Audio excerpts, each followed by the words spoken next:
Praise the Lord. Praise the Lord. हम प्रभु को धन्यवाद देना चाहते हैं कि आज उसने एक सुंदर दिन दिखाया और हम प्रभु की महिमा पहले उसकी महिमा एक गीत से शुरू करते हैं। Page number 23, him number 70। प्रार्थना।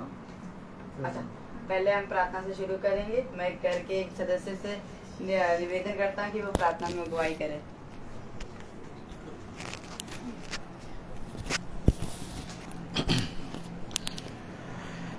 Praise the Lord. सबको धन्यवाद देते हैं, सबको जय यीशु। प्रार्थना करना चाहते हैं प्रभु इस वक्त सुंदर समय के लिए कि आपने एक बार फिर हमें एक सुंदर दिन दिया, एक सुंदर समय दिया कि हम आपकी प्रार्थना में आपके वचन को समझ सके और जान सके। उस लम्हे को आपने हमारे घर में दिया, इसके लिए धन्यवाद देता हूँ। धन्यवाद देता हूँ प्रभु सारे लोगों के लिए जो यहाँ पे एकत्रित हैं, उन सबको आपकी आशीष और बरकत में रखना चाहता हूँ ताकि आपकी महिमा में रहें। प्रार्थना करना चाहता हूँ जो लोग हमें सुन रहे हैं उनके घरों में भी आशीष हो, उनके जीवनों में भी आपके द्वारा दिए गए बहुत आशीष काम करे, इसके लिए मैं प्रार्थना करना चाहता हूँ प्रभु।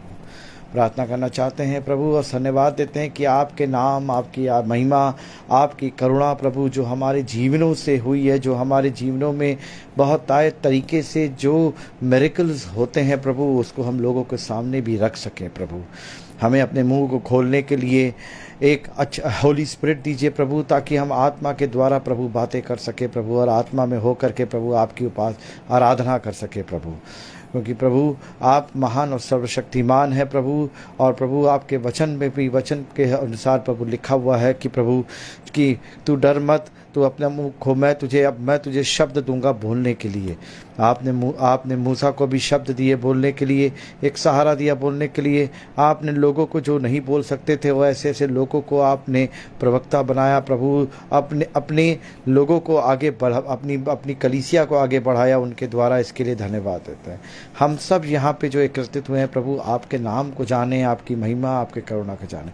आज जो भी वचन भाई रोहित हमारे बीच में जो देते हैं उसको भी ब्लेस करते हैं आपके नाम से, और जो भी वचन वो देते हैं प्रभु वो हमारी ज़िंदगी का बहुत ही अनमोल वचन हो प्रभु, इसके लिए हम प्रार्थना करते हैं।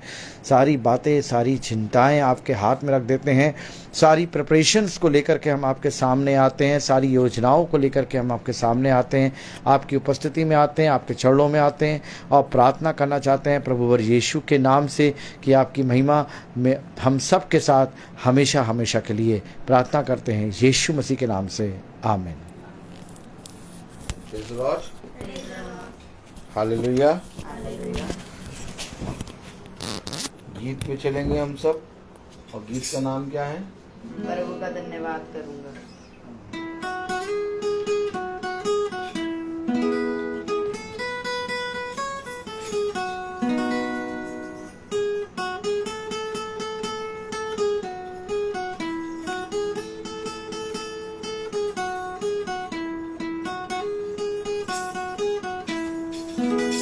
प्रभु का धन्यवाद करूंगा, उसकी संगति में सदा रहूंगा।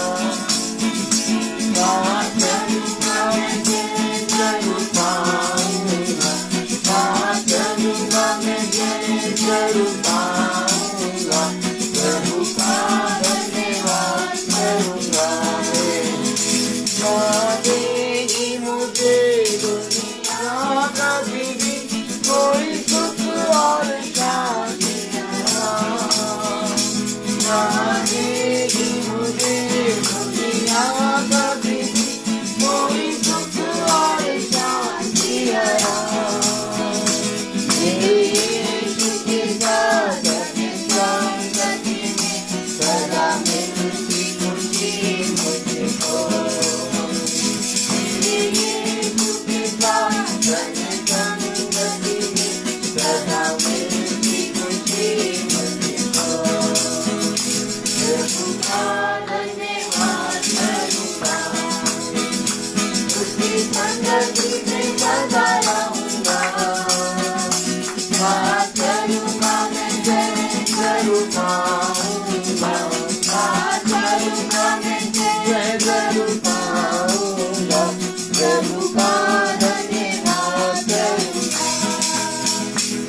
मेरी जिंदगी की हर परेशानी में खुल जाता है आशा का द्वार। मेरी जिंदगी की हर परेशानी में खुल जाता है आशा का द्वार। कभी ना डरूंगा, कभी ना हटूंगा, चाहे जाने ना पड़े। कभी ना डरूंगा, कभी ना हटूंगा, चाहे जाने ना पड़े। प्रभु का धन्यवाद करूंगा, उसकी संगति में सदा रहूंगा। कहाँ चलूंगा मैं जय जरूर पाऊंगा, कहाँ चलूंगा मैं जय जरूर पाऊंगा। प्रभु का धन्यवाद करूंगा। कितना अच्छा है वो, कितना धन्य है वो, यीशु ही मेरे जीवन का मसीह। कितना अच्छा है वो, कितना धन्य है वो, यीशु ही मेरे जीवन का मसीह। मेरी जरूरतों को पूरी करता है वो, कोई कमी नहीं मुझको। मेरी जरूरतों को पूरी करता है वो, कोई कमी नहीं मुझको। प्रभु का धन्यवाद करूंगा, उसकी संगति में सदा रहूंगा। कहाँ चलूंगा मैं जय जरूर पाऊंगा, कहाँ चलूंगा मैं जय जरूर पाऊंगा। प्रभु का धन्यवाद करूंगा। मेरी आयु के दिन पद पद में सदा मेरी सेवा को पूरी करूंगा। मेरी आयु के दिन पद पद में सदा मेरी सेवा को पूरी करूंगा। एक बात ही समान करता रहूंगा, तेरी महिमा मेरी कामना। एक बात ही समान करता रहूंगा, तेरी महिमा मेरी कामना। प्रभु का धन्यवाद करूंगा, उसकी संगति में सदा रहूंगा। कहाँ चलूंगा मैं जय जरूर पाऊंगा, कहाँ चलूंगा मैं जय जरूर पाऊंगा।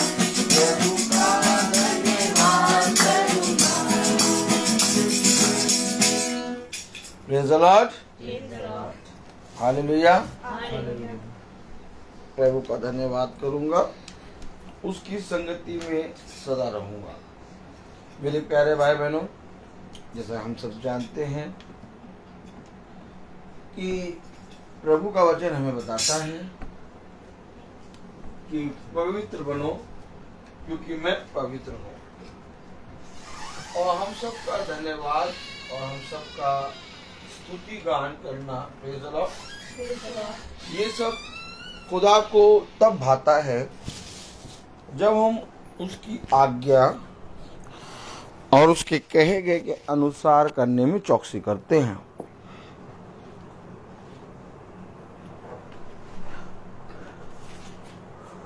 Praise the Lord.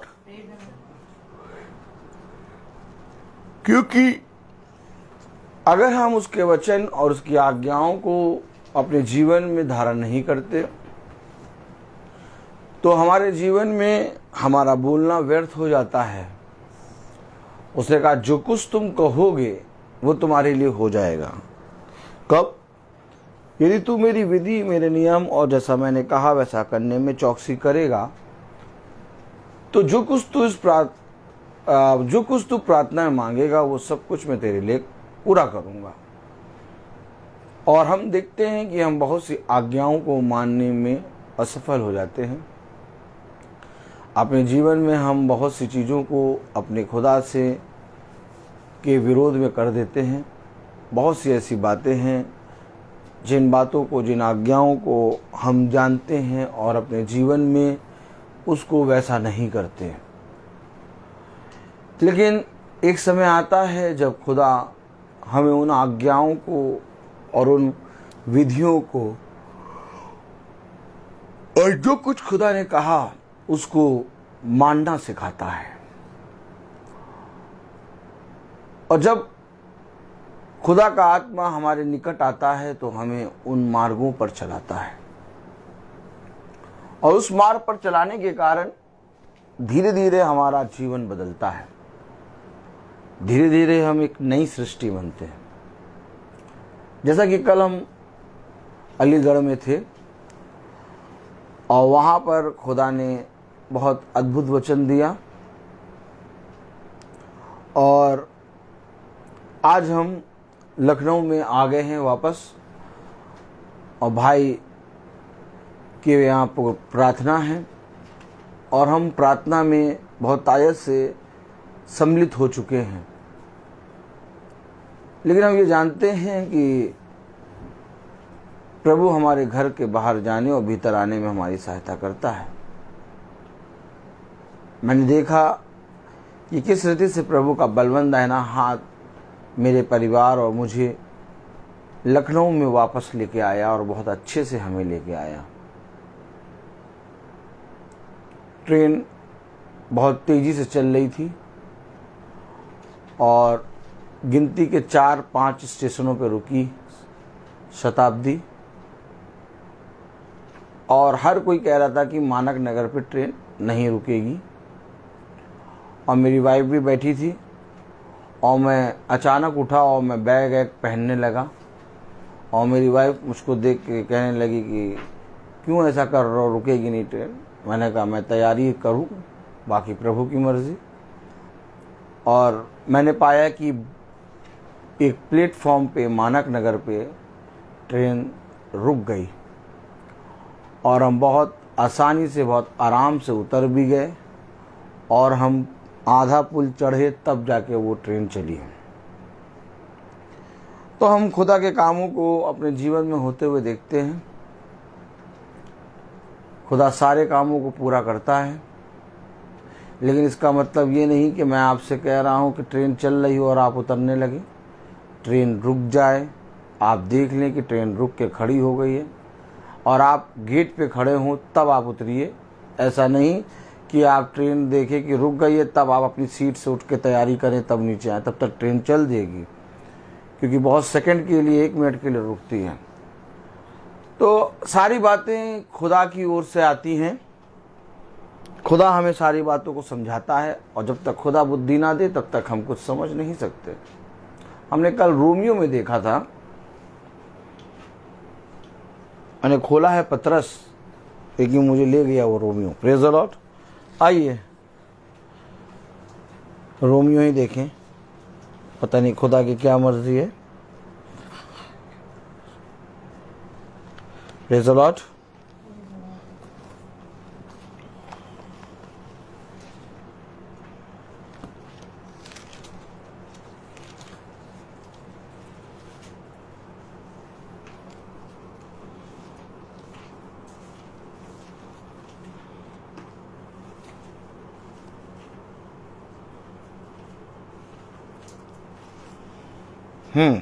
Romeo 5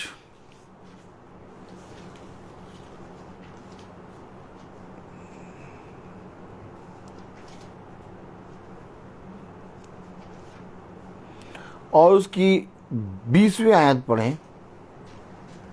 Romeo 5 और 20 हम सब एक साथ पढ़ेंगे। Romeo 5:20। Praise the Lord. Romeo 5:20 हम सब एक साथ पढ़ेंगे। किसका मोबाइल है? आपका। रोमियो 5:20। व्यवस्था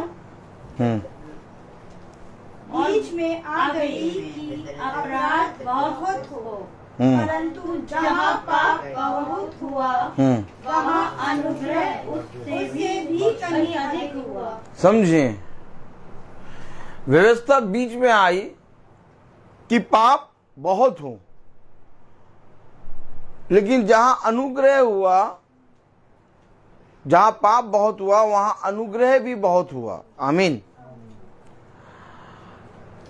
आज जितना ज्यादा अधर्म बढ़ रहा है, जितना ज्यादा मनुष्य अधर्म की ओर भाग रहा है, जितना ज्यादा मनुष्य प्रभु से दूर भाग रहा है, उससे कई ज्यादा अनुग्रह बहुत तायत से प्रभु उंडेल रहा है। खुदा ने कहा अंत के समय में मैं अपना आत्मा सब पर उंडेलूंगा। आमीन। इसलिए ये वो समय है कि हम बहुत जल्द प्रभु के वचन को समझें और उसके वचन में फिरें, और जैसा उसने कहा वैसा करने में चौकसी करें। क्यों? क्योंकि ये अनुग्रह है हमारे ऊपर, एक ग्रेस है कि हम पर प्रतिदिन प्रभु का वचन उंडेला जा रहा है। क्योंकि कलाम में लिखा है रोमियो 5:20 में, पढ़ें। व्यवस्था बीच में आ गई कि अपराध बहुत हो, परंतु जहाँ पाप बहुत हुआ वहाँ अनुग्रह उससे भी कहीं अधिक हुआ। वहां अनुग्रह उससे भी अधिक हुआ। और अनुग्रह क्या है? अनुग्रह क्या है? Praise the Lord.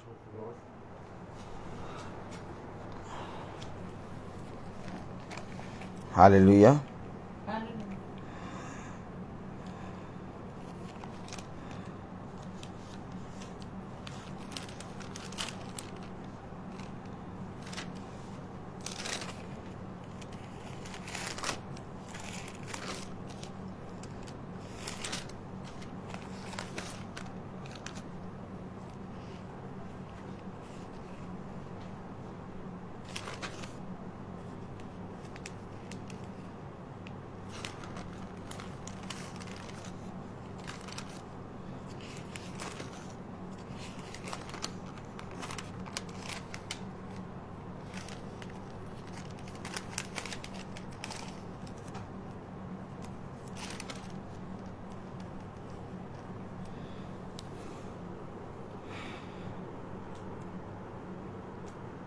आइए मत्ती 27वां अध्याय।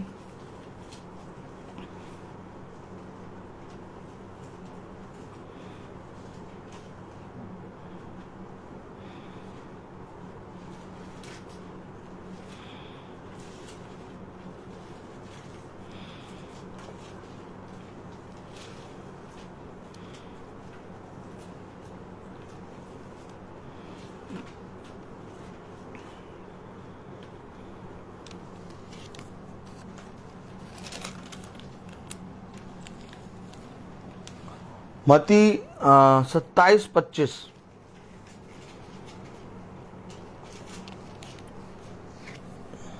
अनुग्रह बहुत हुआ। कैसे हुआ? मत्ती 27:25।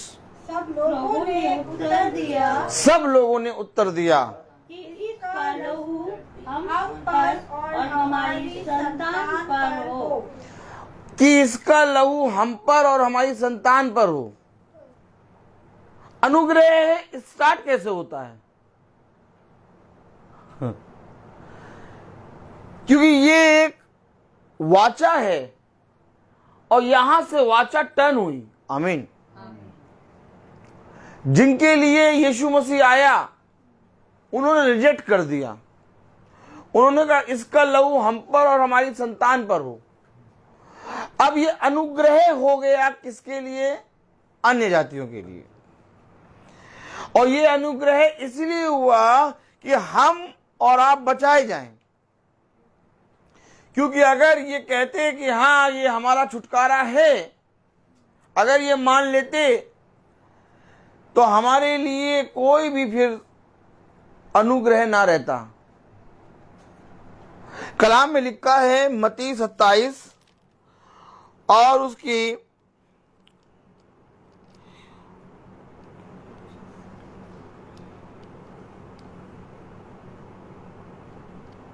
इक्कीसवीं आयत, हाकिम ने उनसे पूछा, हाकिम ने उनसे पूछा, इन दोनों में से किसको चाहते हो कि मैं तुम्हारे लिए छोड़ दूं?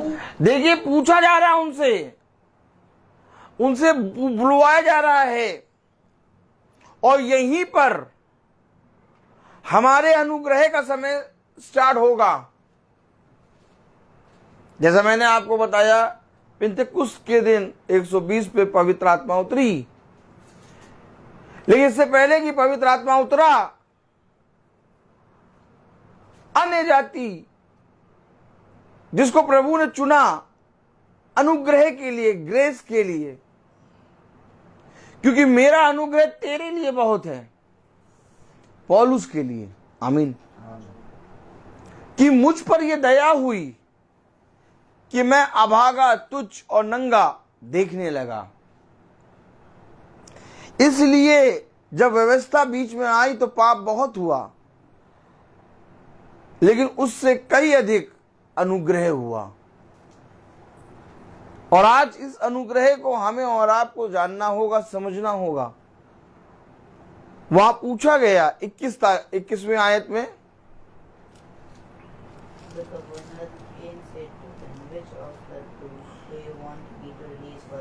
बताओ मैं तुम्हारे लिए किसको छोड़ दूं? ये कबूलनामा है कि तुम खुदा को अपने जीवन में ग्रहण करना चाहते हो या पाप को। बताओ मैं तुम्हारे लिए किसको छोड़ दूं? Praise the Lord, hallelujah. बताओ 20वीं आयत पढ़ें। The chief priests and the elders persuaded the crowd to ask Pilate to set Barabbas free and have Jesus put to death. ये 20वीं आयत में क्या लिखा है? हिंदी में पढ़ें। प्रधान याजकों और पुरानियों ने लोगों को उभारा, हाँ, वे बरअब्बा को मांग ले और यीशु को नाश कराएं। यीशु को नाश कराएं और बरअब्बा को मांग ले। और जब उन्होंने अपने लिए बरअब्बा को मांगा तो उन्होंने कहा इसका लहू, अर्थात यीशु मसीह का लहू हम पर और हमारी संतान पर आए। और वे लोग कौन थे? इजरायली।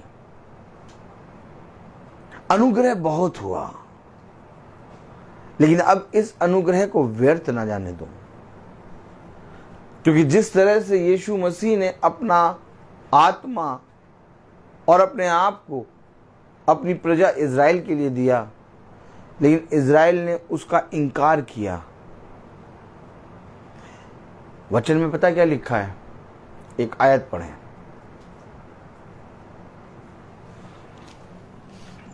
पहले मैं ढूंढ लूं। Praise the Lord, hallelujah.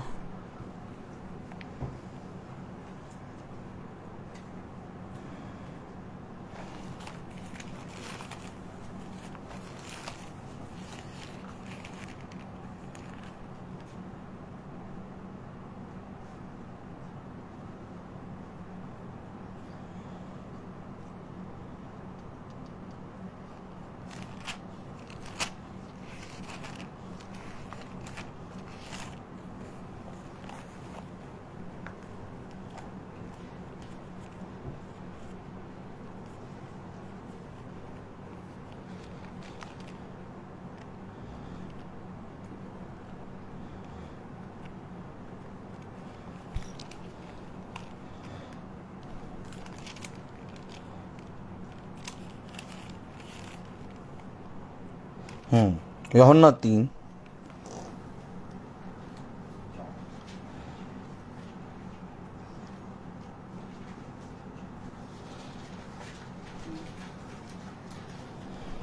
यूहन्ना 3:19।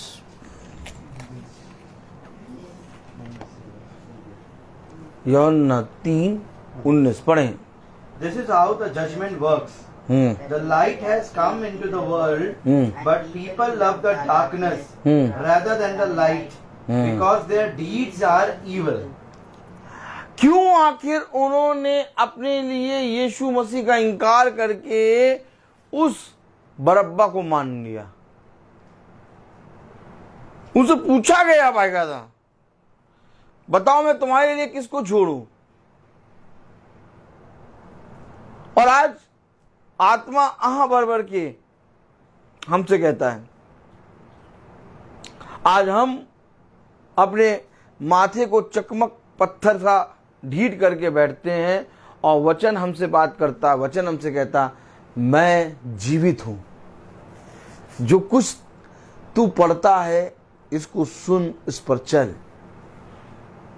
लेकिन इसके बाद भी हम इसे ग्रहण ना करके अंधकार को ग्रहण करते हैं। ये वही आत्मा है जो उस समय उस भीड़ के अंदर थी। कहां थी? ये वही आत्मा है जिसने यीशु मसीह को मुर्दों को जिलाते हुए, और जिसने अंधों को रोशनी देते हुए, और जिसने कोढ़ियों को चंगा करते हुए देखा था।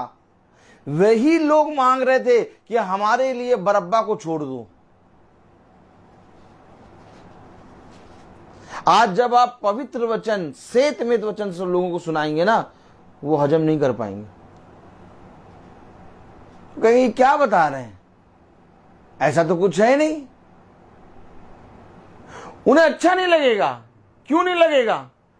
क्योंकि वे अपने मन की बातें सुनना चाहते हैं, और वचन कभी मन की बातें आपकी नहीं करेगा। वचन आएगा और आपको सिखाएगा।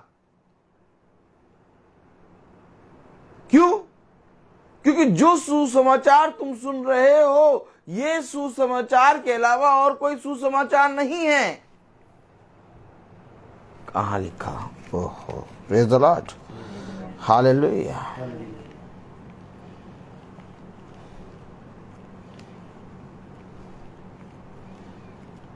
एक मिनट, एक आयत पढ़ें।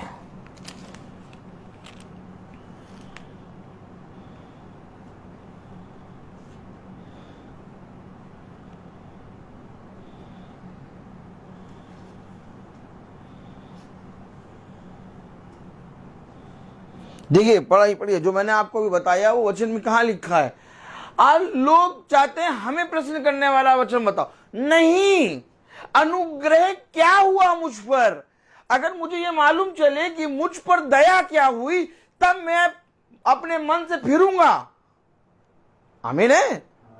अब अगर मुझे यही नहीं मालूम कि मुझ पर दया कैसे हुई, कौन दया करा, क्या दया, तब तक मैं कैसे जानूंगा मुझ पर अनुग्रह हुआ?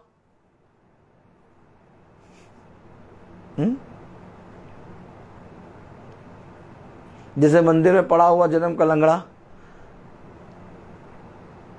जब यूहन्ना पतरस ने उसके लिए प्रार्थना करी, वो उछलता हुआ मंदिर में गया।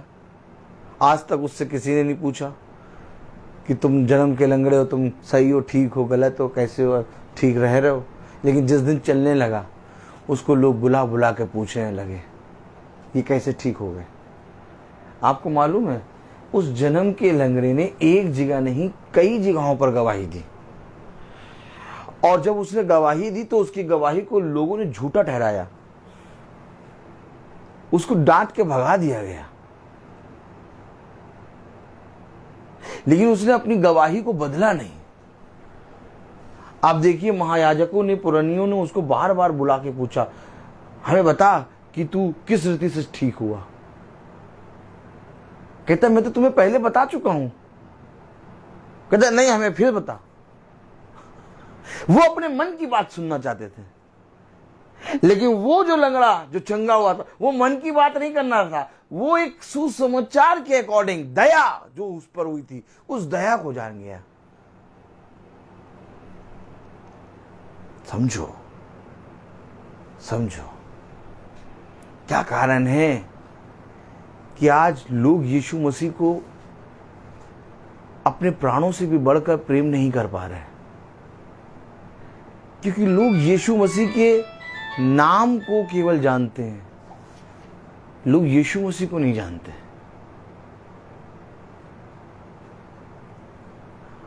जिस तरह से मैं आपसे कहूं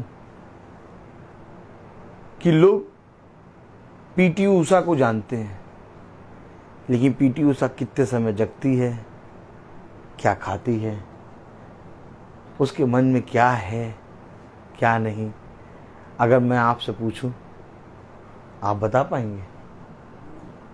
लेकिन आप तो पीटी ऊषा को जानते हैं। वो पीटी ऊषा को जानते हैं लेकिन पीटी ऊषा का जीवन नहीं जानते। ठीक इसी तरीके से आज लोग यीशु मसीह को जानते हैं लेकिन यीशु मसीह का जीवन नहीं जानते। जिस दिन जीवन जान जाओगे उस दिन कभी ये नहीं कहोगे कि इसका लहू हमारे और हमारी संतानों पर है। देखो गलातियों, जो मैंने आपसे बात कही कि आखिर क्या कारण है कि आज लोग पवित्र वचन का जब प्रचार होता है तो उसको ग्रहण नहीं करते, बल्कि उसके विरोध में बातें करते हैं। हर आदमी इसको ग्रहण नहीं कर पाएगा। क्यों नहीं ग्रहण कर पाएगा?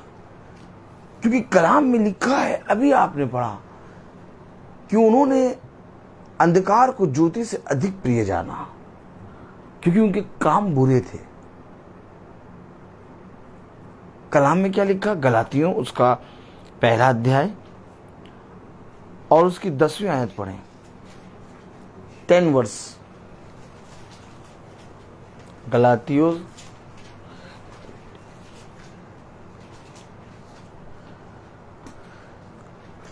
पौलुस ने क्या कहा, देखिए। Praise the Lord. First 10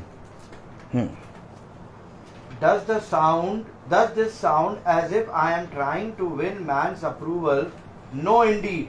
What I want is God's approval. ये Am I trying to be popular with men? If I was still trying to do so, I would not be a servant of Christ. आप समझे क्या कारण है कि तुम जहां जाते हो वहां पर कहीं ना कहीं कोई ना कोई एक विरोधी मिल ही जाता है और वो तुम्हारे विरोध में बोलता है। विरोधी वो मनुष्य नहीं है, बल्कि वही आत्मा है जो उन लोगों के बीच में उनके अंदर आके कह रही, इसे क्रूस दो, इसे क्रूस दो। पढ़ें जरा 10वीं आयत।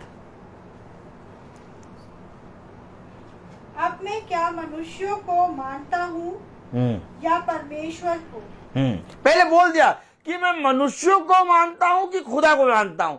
अब आप बताइए, मैं मीटिंग करने आता हूं तो मैं खुदा के वचन को लेके आता हूं कि मैं मनुष्यों के लिए आता हूं? अगर मैं खुदा के वचन को लेके आऊंगा तो ये जरूरी है कि आपके अंदर प्रश्न उठे, ये जरूरी है कि आपके अंदर एक युद्ध हो, ये जरूरी है कि मेरे जाने के बाद आपके अंदर बिछौने पे जब आप जाए तो ये वचन गूंजे। और यही है युद्ध, यही है मन फिराओ। अगर ये काम नहीं हो रहे, मीटिंग में आप बैठिए और आपके जीवन में ये काम नहीं हो रहे, मीटिंग व्यर्थ है। जब आप किसी मीटिंग महासभा में बैठे और वहां पर आपका आत्मा आपसे प्रश्न करने लगे, आप वह काम जो कर रहे थे उस समय करते समय आपको वो वचन भाई का, जो भाई ने वचन में प्रचार किया था, सुनाई देने लगे, आप समझ लीजिएगा कि ये महासभा आत्मा के द्वारा है। लेकिन अगर आपको वचन सुनाई ना दे, आपको कुछ भी अंतर ना लगे, आप जैसे थे वैसे ही उठ के चलने लगे, तो समझ लीजिएगा ये व्यर्थ है मीटिंग। उसने कहा तुम बताओ। आमीन। क्या कह रहा? 10वीं आयत। अब मैं क्या मनुष्यों की को मानता हूं या खुदा को? पहले ये बताओ मुझे।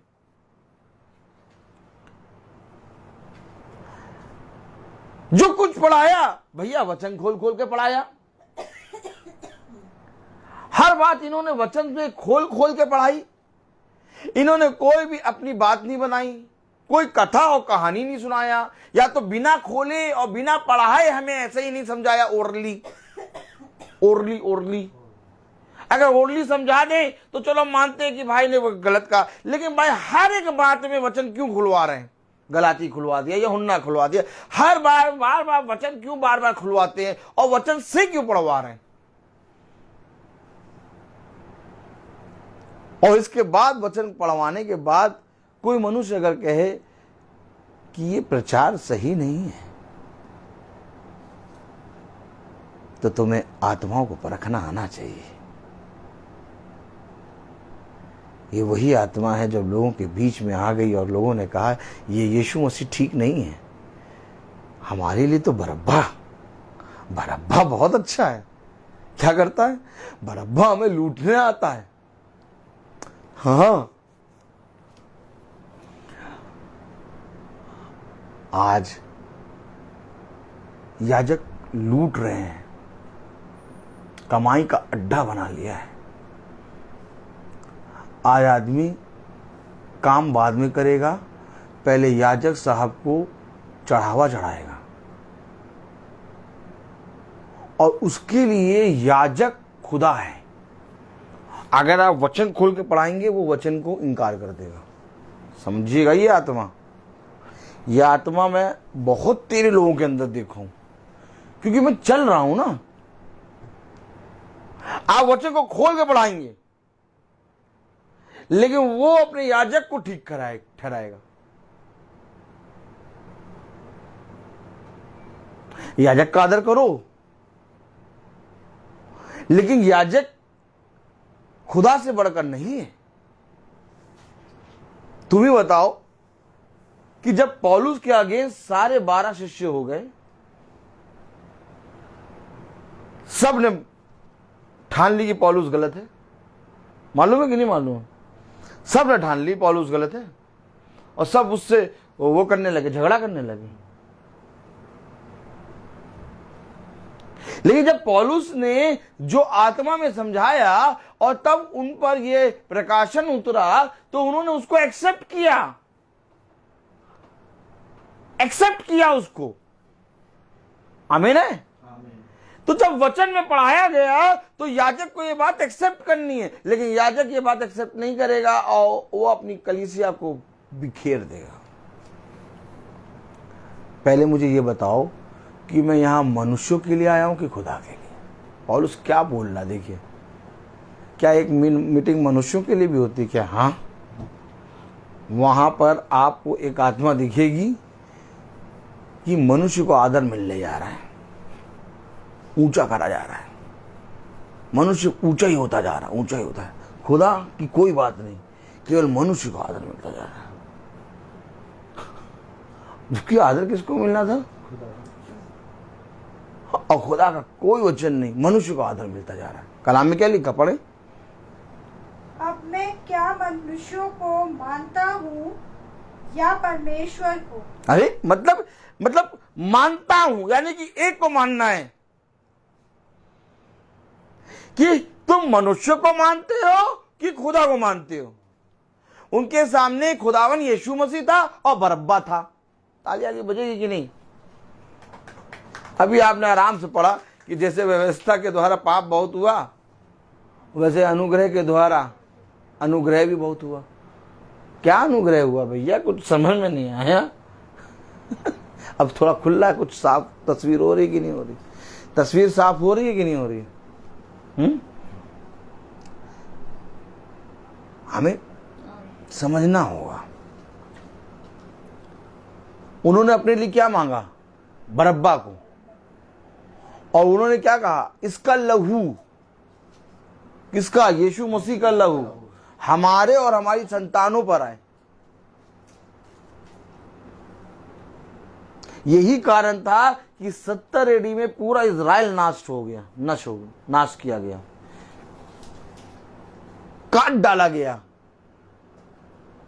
एकदम काट डाला गया, कहीं कोई कंप्रोमाइज नहीं। लेकिन इस पर भी प्रभु ने दया करी,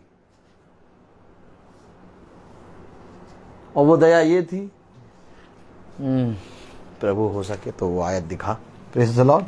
देखिए फिर आयत दिखा रहा, मैं बता तो रहा हूँ आपको, मैं पूरा आयतों को आपको पढ़ा नहीं पा रहा, क्योंकि मुझे नहीं, मैं आपको समझा रहा हूँ, मैं नहीं बल्कि खुदा, कि हमें अब इन बातों को बहुत ध्यान से समझना है।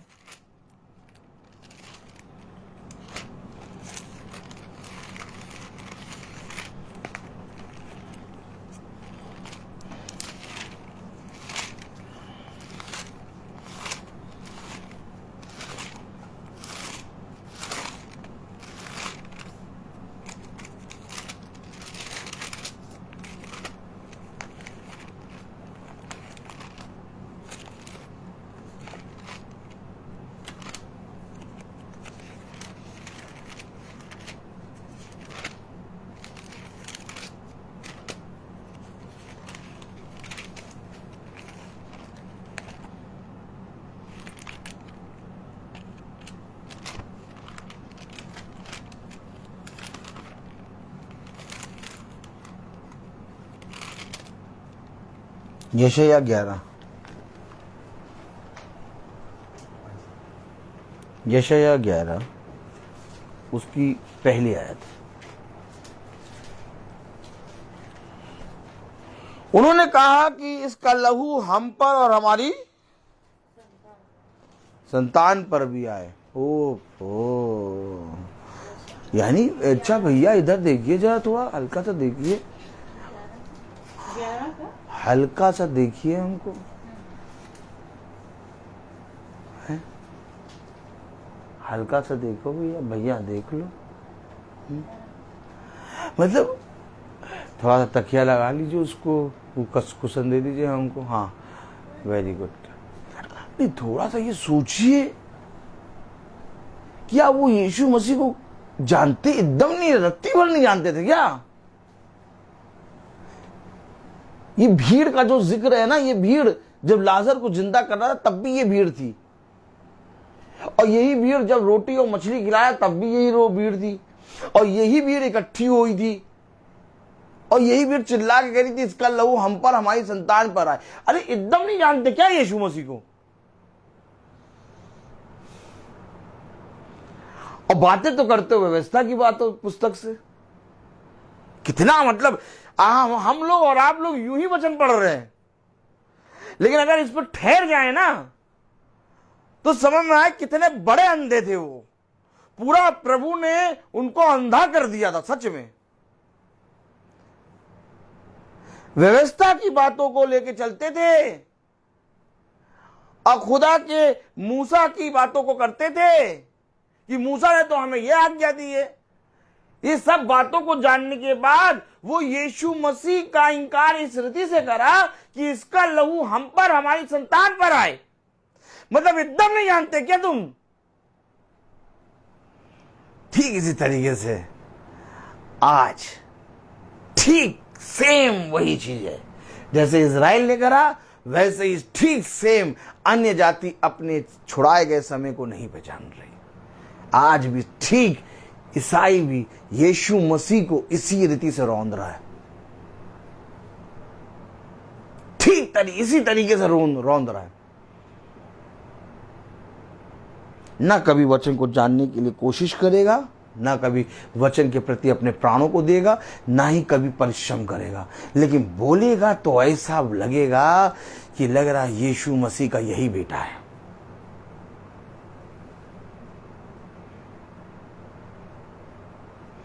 और सेकंड सेकंड में मारेगा यीशु मसीह को। देखिए क्या कह रहा है यशायाह 11:1। पढ़े जरा 11:1। The royal line of David is like a tree that has been cut down. But just as new branches sprout from a stump, so a new king will arise from among kings David's descendants. क्यों अपने बच्चों को काट डाला? Hello, क्यों काट डाला? अरे कुछ तो बताओ। अब बाइबल में ना देखो। अब बताओ क्यों काट डाला? 11 1 So उन्होंने स्वयं कहा इसका लहू हम पर, हमारी संतान पर आए। काट डाला प्रभु ने। अब नई शाखा उगेगी। अब पढ़े जरा आयत।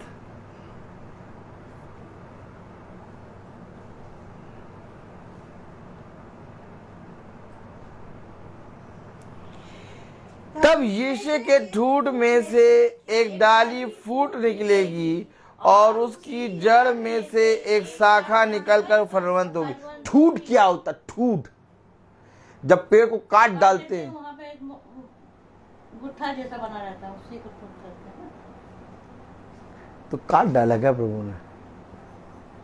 इसका लहू हम पर, हमारी संतान पर। 70 एडी में काट डाला। लेकिन प्रभु ने अपने वचन में कहा, जब आकाश और पृथ्वी कोई नाप ले, और जब सूरज रात में और रात सूरज की जगह निकलने लगे, तभी मेरी दया इज़राइल से हटेगी। और ऐसा कभी होगा नहीं। ये उसकी दया है कि जब तुम फलवंत होते हुए देखो। अब देखो इज़राइल क्या हो गया? एज अ नेशन फलवंत होके तैयार हो गया। एज इट इज, जैसा कहा वैसा हो रहा है। तब पौलुस कह रहा है गलातियों में, और उसका आप समझे कि नहीं समझे? अब इन वचनों को हम लोग जानते हुए हम लोग प्यार भरी बातें कैसे बताएं? प्यार भरी बातें कौन बताता? कौन बताता प्यार भरी बातें? यीशु प्रेम है। यीशु सब पर दया करता है। तुम उसको रोज मारते रहो, वो तुम पर रोज दया करता रहेगा। ऐसा करके तुम लोगों के प्राणों को, लोगों की आत्माओं को आग की झील में डाल रहे हो। जाओ और जाकर उन्हें मेरे वचन के बारे में बताओ, ताकि वो फिरें। कैसे फिरेंगे? जब उन्हें सत्य मालूम होगा कि होगा क्या।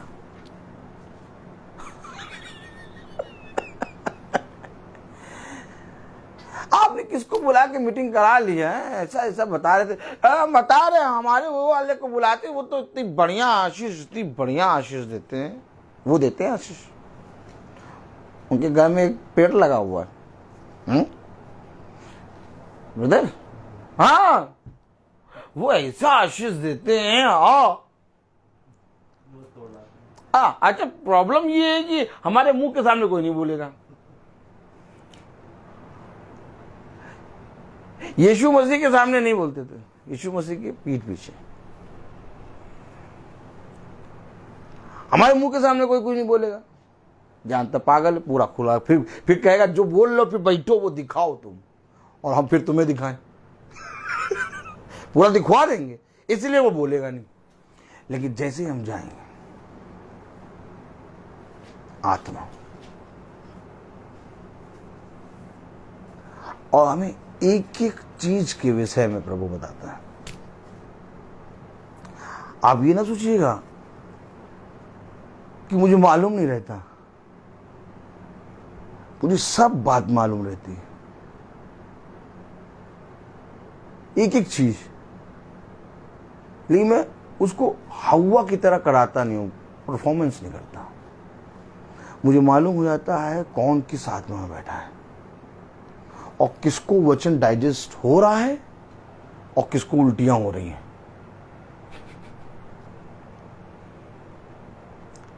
क्योंकि ये सारी बातें प्रभु अपने दास को पूरी तरीके से बता देता है, उस जगह कमांड देता है। आखिर क्यों पौलुस इन बातों को कर रहा है? अरे जाओ जाके वचन बता दो पौलुस, तुम ये बातें क्यों कर रहे हो? देखिए, गलातियों में पौलुस ने ये बात क्यों कही? गलातियों उसका पहला अध्याय, उसकी 10वीं आयत में,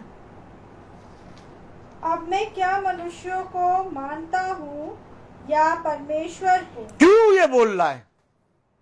क्योंकि उसे मालूम हो गया कि यहां कुछ लोग बैठे हैं जो चाहते हैं कि हमारे मन का प्रचार हो। हेलो, तो उसे पहले बोला तुम बताओ कि मैं मनुष्य को मानूं या खुदा को?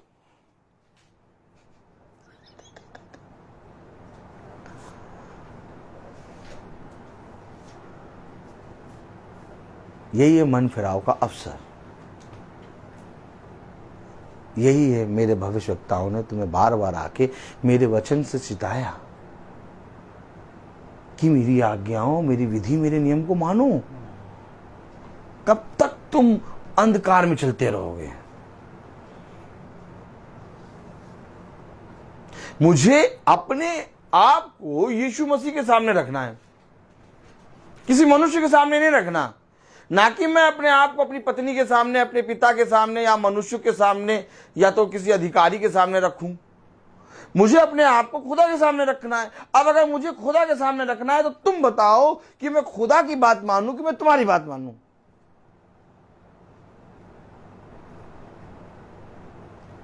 ये बात पौलुस कह रहा है। पढ़िए जरा 10वीं आयत। अब मैं क्या मनुष्यों को मानता हूँ या परमेश्वर को?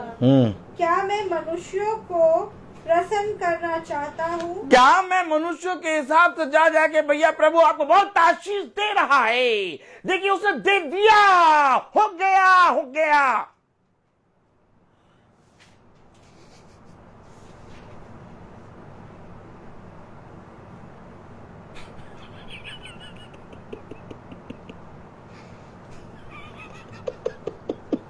क्या कह रहा? आगे पढ़े, ये क्या कह रहा? यदि मैं क्या मैं, क्या नहीं, यहां से, क्या मैं मनुष्य को प्रसन्न करना चाहता हूं? तो क्या मनुष्य को प्रसन्न करने वाले भी याजक हैं?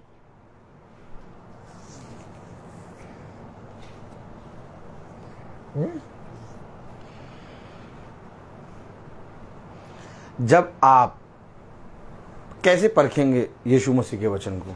जब आप मनुष्य के मुंह से याजक की तारीफ सुनने लगे और वचन को ना सुने, आप समझ लीजिएगा गड़बड़ है। लेकिन जब लोग याजक को पीछे करके कहे वचन बहुत भयंकर बताया है, जो बताता है वो कहीं नहीं है, जब वचन की तारीफ होने लगे देखिए, जहां वचन की तारीफ होने लगे, वचन महिमा वचन को मिलने लगे। उसने कहा ना तुम्हारे जाने के कारण, देखिए वचन को तो एकदम सिंपली लीजिए आप, तुम्हारे जाने के कारण तुम्हारे पिता की महिमा हो। आमीन। अब जहां पर बताने वाले का नाम एकदम ही ना आए, बहुत कभी इक्का दुक्का आए, लेकिन वचन के बारे में लोग बातें करने लगे। लोग वचन के विषय में जानने के लिए, वचन को जानने के लिए, वचन में चलने के लिए, अरे यार वचन सच में छू गया, महिमा मिल रही है खुदा को। लेकिन जहां पर वचन को कुछ नहीं, याजक साहब बहुत बढ़िया, बहुत बढ़िया याजक साहब हैं हमारे, आत्मा में भर के, हाँ देखिए आत्मा में भर के जब गाना गाते हैं, आत्मा आत्मा, तो सच में आत्मा आ जाती है। अब कौन सी आत्मा आती है ये हमको नहीं मालूम, लेकिन आत्मा आती डेंजरस काम। अच्छा ब्रदर ताली हो जाइए ऐसे। अच्छा ये बताइए, इधर देखिए तो मजा आती है ना। बताइए अगर आत्मा लिख दिया जाए और पवित्र लिखा जाए, आत्मा लिखा है, अब पवित्र हटा दो और आत्मा लिखा है, हैं? अब कौन सी आत्मा?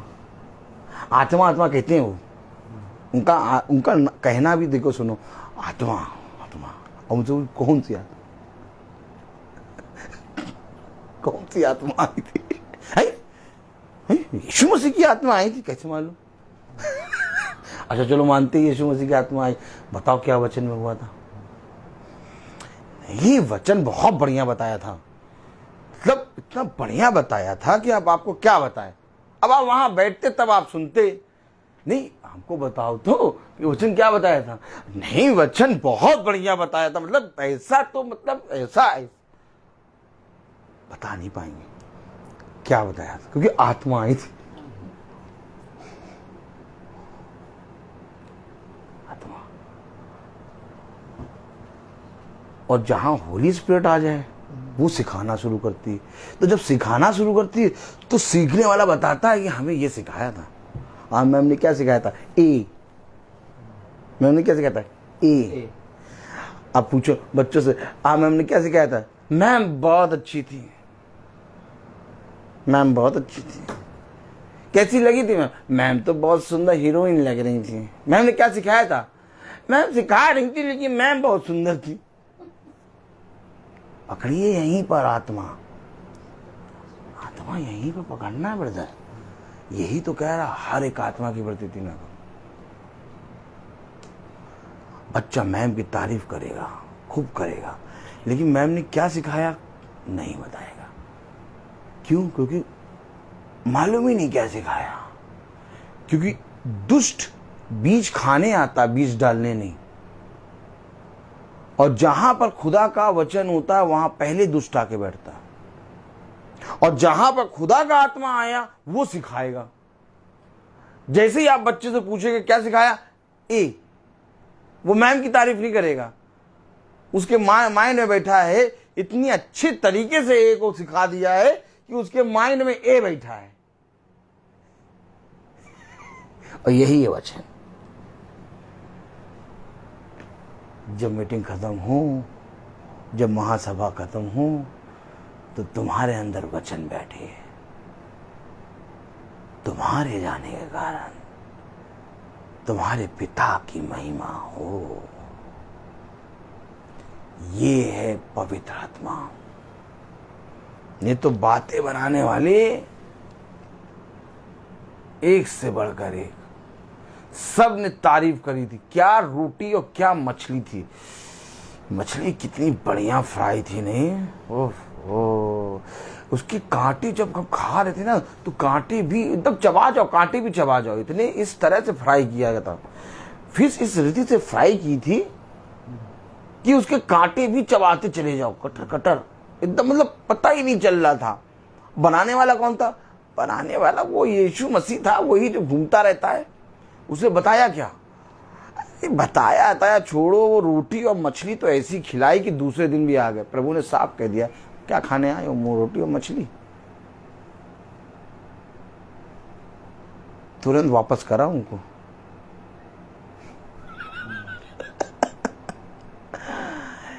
तभी तो पौलुस कह रहा है, तुम बताओ क्या मैं मनुष्य को प्रसन्न करता रहूं? पढ़ो जरा 10वीं आयत। क्या अनुग्रह हुआ तुम पर? अनुग्रह हुआ, अनुग्रह हुआ, अनुग्रह हुआ, अनुग्रह, अनुग्रह, अनुग्रह, अनुग्रह। क्या अनुग्रह है? अनुग्रह क्या है? अच्छा बताइए, अनुग्रह क्या है? वचन को जानना, वचन को समझना। जब हम वचन को समझने लग जाते हैं तभी अनुग्रह आता है। नहीं, अनुग्रह क्या है? आशीष, बरकत। नहीं, यही तो बात है। अनुग्रह क्या है?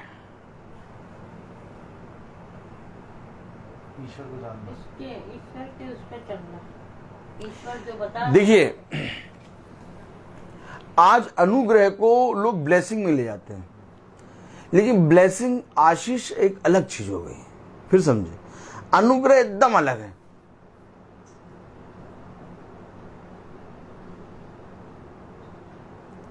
उसे कहा मेरी आशीष तुम पर बनी रहेगी, लेकिन एक चीज कह रहा, मेरा अनुग्रह तेरे लिए बहुत है। पौलुस से अनुग्रह मालूम क्या है? अनुग्रह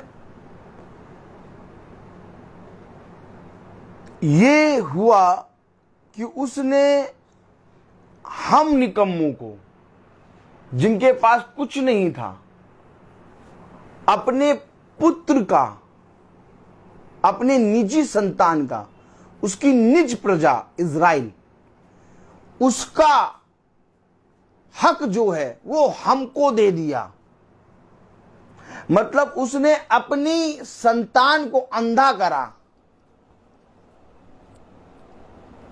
इज़राइल को अंधा करके उसने बर्तुलमय को आंखें दी कि बर्तुलमय देखने लगे। अनुग्रह ये है, ये आशीष नहीं है। आशीष तो ये है कि मैं कांटे वाले और अच्छे दोनों पर मैं अपनी दया बरसाऊंगा, अपनी आशीष दूंगा। आशीष तो ये हुई कि हम मेले में गए और हमारे बच्चे को जलेबी अच्छी लगी और वो बगल वाला भी आया कि बच्चा छोटा सा आके खड़ा हो गया और जलेबी को ताक रहा है। देखिए तो यहाँ तक एक्टिंग देखिए।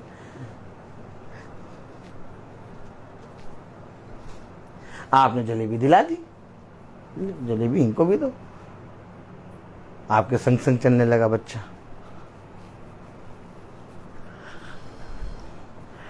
लेकिन आप जब कार में बैठे तो उस बच्चे को नहीं बिठाएंगे।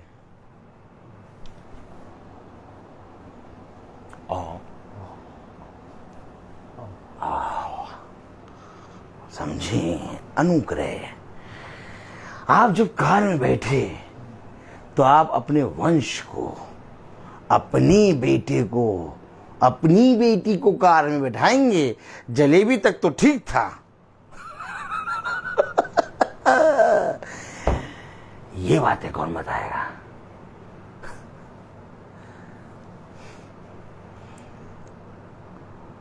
जो बोल रहे थे इसे क्रूस दो, वो थी इज़राइल। और यीशु मसीह ने उस समय उनके मन को ऐसा अंधा कर दिया कि उन्होंने यीशु मसीह के लिए क्रूस मांग लिया। किसी और ने नहीं अंधा किया था, बल्कि यीशु मसीह ने, क्योंकि यीशु मसीह देखता था। क्या देख रहा था? बरब्बा। उसने अपने प्राणों को बरब्बा के लिए दे दिया। और बरब्बा कौन था? हम और आप, जो पूरी रीति से खुदा के प्लान में थे ही नहीं, अन्य जाति, जिनको खुदा ने चुना ही नहीं था, जो पूरी रीति से निकम्मे थे, जो इस योग्य भी नहीं थे कि खुदा के पास से चूर चार खा लें। उसने अपनी संतान को अंधा करा और हमें देखने वाली आंखें दी। ये है अनुग्रह। ये ब्लेसिंग नहीं है, ये ब्लेसिंग नहीं है, सॉरी, ये ग्रेस। मेरा अनुग्रह तुम्हारे लिए बहुत है। आप मुझे बताइए, अगर इज़राइल खुदावन यीशु मसीह को क्रूस पे ना चढ़ाता तो वहां से प्रेरितों पर 120 पर पवित्र आत्मा कैसे उतरता? आप मुझे बताइए कि अगर इज़राइल यीशु मसीह को क्रूस पे ना चढ़ाता तो हम निकम्मों का उद्धार कैसे होता?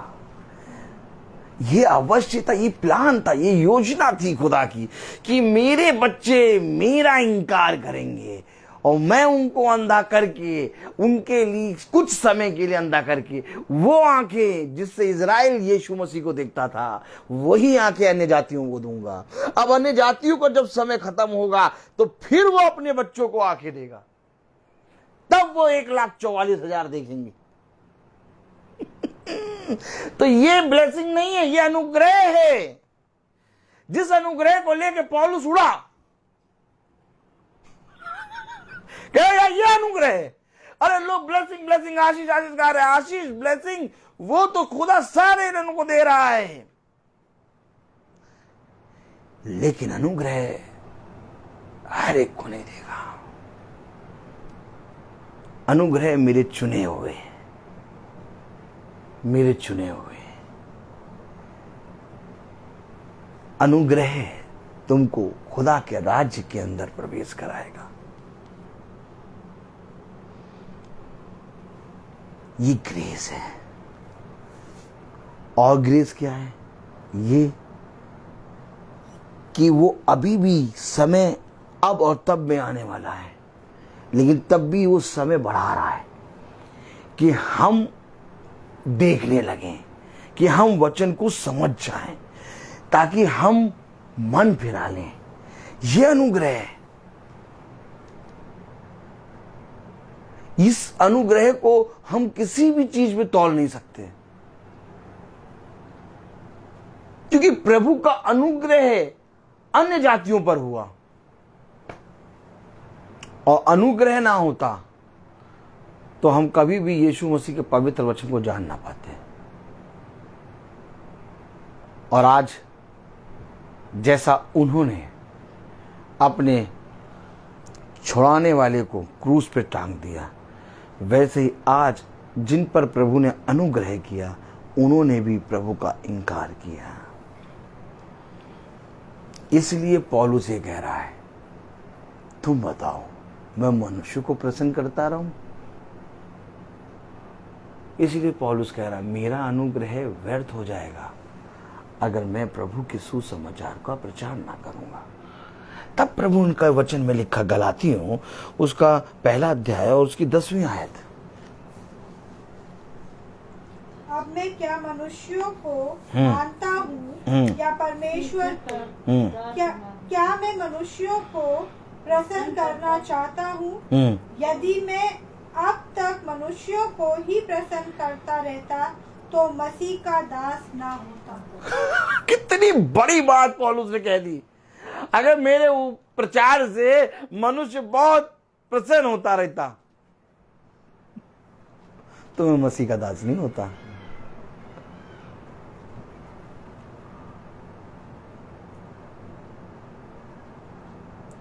आप क्या सोच रहे हैं, इस महासभा को हर एक आदमी सुन लेगा? चैलेंज दे रहा हूं, चैलेंज, क्योंकि घमंड करता हूं प्रभु यीशु मसीह पे, इसलिए चैलेंज दे रहा हूं। जिसने कभी ये महासभा ना सुनी हो उसको लाके बिठा दो और कुछ चुपचाप रहो, उसको लाके बिठाओ कि आज मीटिंग है भैया हमारे, आके बैठिए, हम आ जाएंगे, प्रचार करेंगे, उसके बाद आप उससे पूछिए।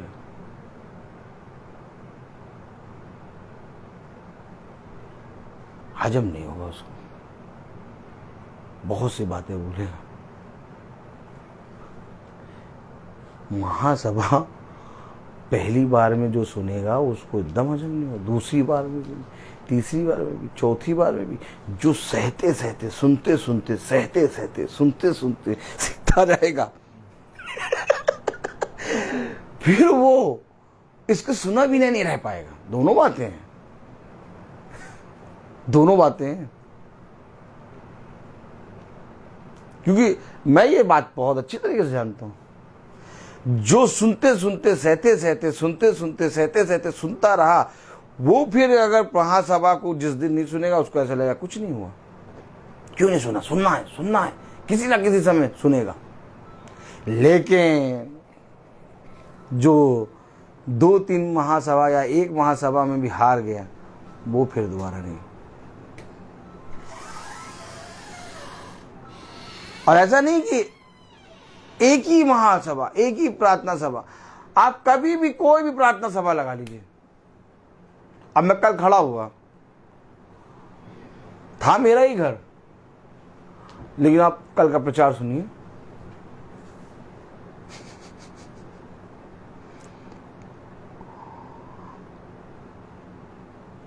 सब बस केवल मुंह टेढ़ा कर रहे थे और कहते ये क्या बोल रहा है, ये क्या हो रहा है, ये मेरे हमारे बारे में कह रहा है।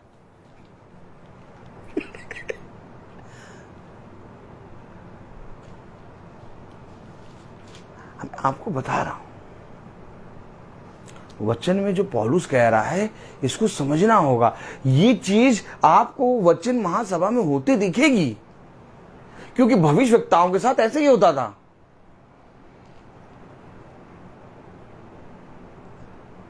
जब महासभा के बीचों बीच पौलुस स्तिफनुस प्रचार करने लगा, क्या कारण था कि महासभा के सब में सारे जने एक साथ उठकर उसको बाहर निकाल के पत्थर मारने लगे, सह ना पाए।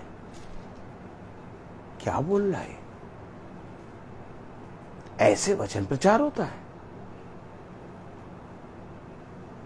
सबको मीठी मीठी बातें सुननी है।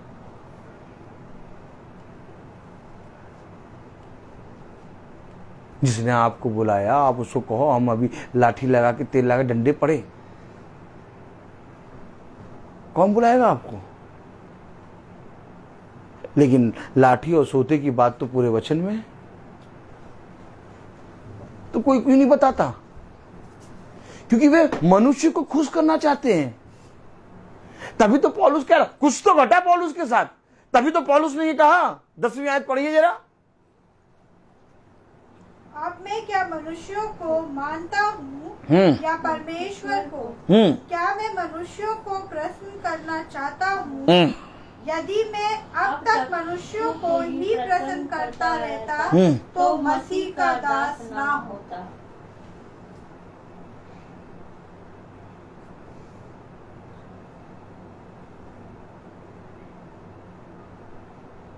ग्यारहवीं आयत।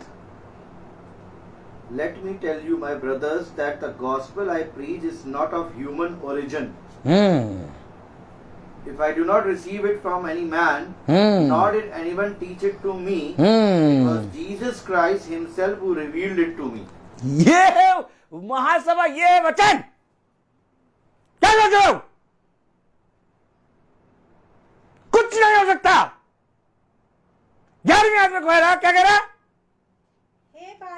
हे भाइयों, मैं तुम्हें बताए देता हूँ कि जो सुसमाचार मैंने सुनाया है वह मनुष्य का नहीं, वो मनुष्य का नहीं है, इसलिए मनुष्य ग्रहण नहीं कर सकता। क्यों नहीं समझते हो? जो मनुष्य रीति से जी रहा है वो महासभा को सुनने के बाद 10 योग बातें बताएगा, और हो सकता है चुने गए भी बैठ जाएं।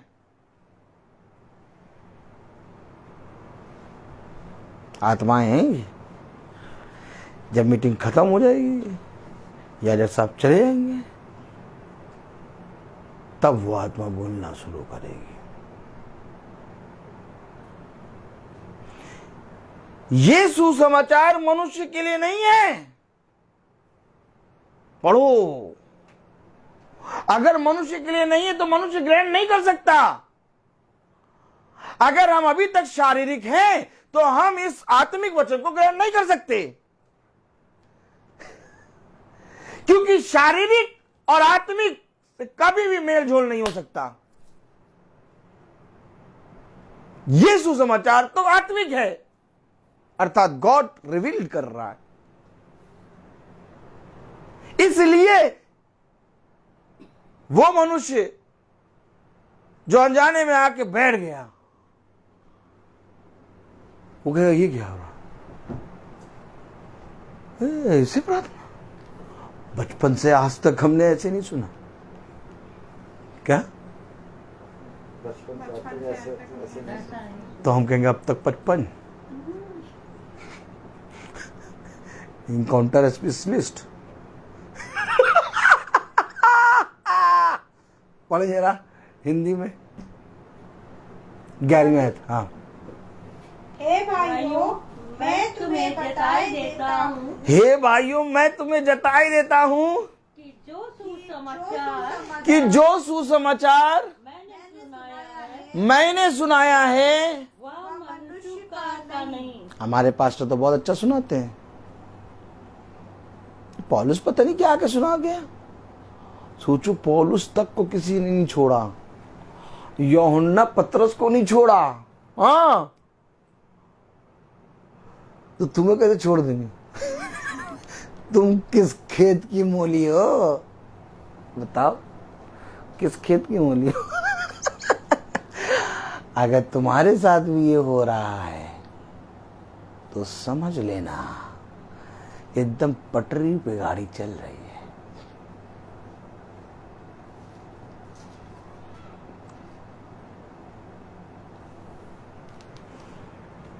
जो सुसमाचार मैं तुम्हें सुनाता हूं वो मनुष्य का नहीं। अगर कोई मनुष्य इस वचन को सुनेगा तो वो ग्रहण नहीं कर पाएगा। और जैसे जैसे आप वचन में बढ़ते जाएंगे इन बातों को आप खुद अपने जीवन में देखने पाएंगे। मैं बहुत करीब से, बहुत नजदीक से इन बातों को देखता हूं, और केवल एक वर्ड आप बोलेंगे मैं समझ जाऊंगा आत्मा कौन सी इसके अंदर है। आप मुझसे वचन की बात नहीं करेंगे, आप मुझसे कोई और बात करेंगे, लेकिन मैं आपसे बात करके आप मुझे मालूम हो जाएगा कौन सी आत्मा है इसके अंदर।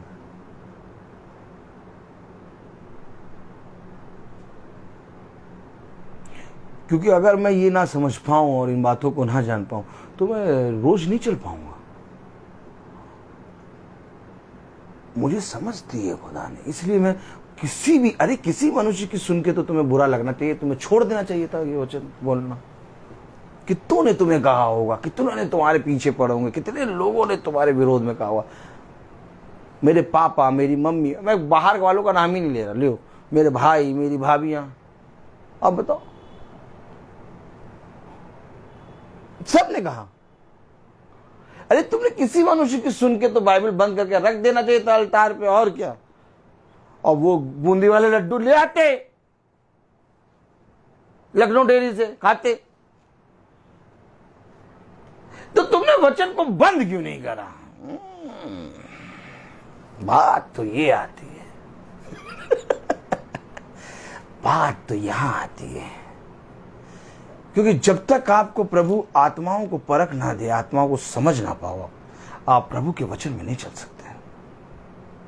जिस दिन आप आत्माओं को परखने लगेंगे, शरीर को नहीं, आपको शरीर तो कोई मतलब ही नहीं, आप आत्माओं को जानने लगेंगे। आप उसके शब्द, उसके देखने से आप बता दें कौन सी आत्मा। केवल वो देखेगा, केवल वो वॉक करेगा, आप बता दोगे कौन है ये। क्योंकि अगर वचन में लिखा कि तुम्हारा चाल चलन पवित्र हो, ध्यान से देखो कि तुम किस रीति से चलते हो, तो एक चलने की रीति है। और उसके विषय में अगर याजक ना जाने, तो अगर वो चाल नहीं पहचान पा रहा,